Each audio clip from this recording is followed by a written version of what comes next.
اللهم برحمتك عمنا، واكفنا اللهم شر ما أهمنا وأغمنا، وعلى الكتاب والسنة جمعا توفنا، نلقاك وأنت راض عنا يا رب العالمين.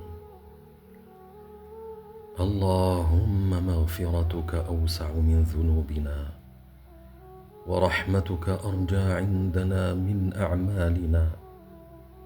نسألك موجبات رحمتك وعزائم مغفرتك، والغنيمة من كل بر، والسلامة من كل إثم، والفوز بالجنة، والنجاة من النار.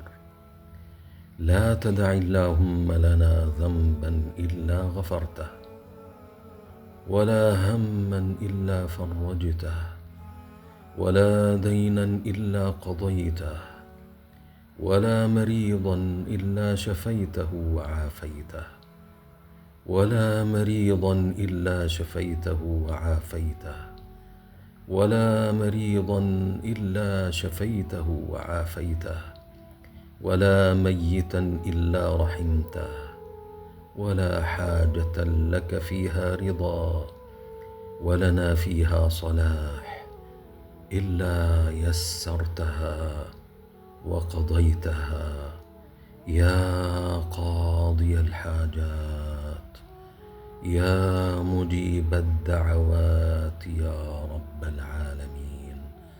اللهم آمين.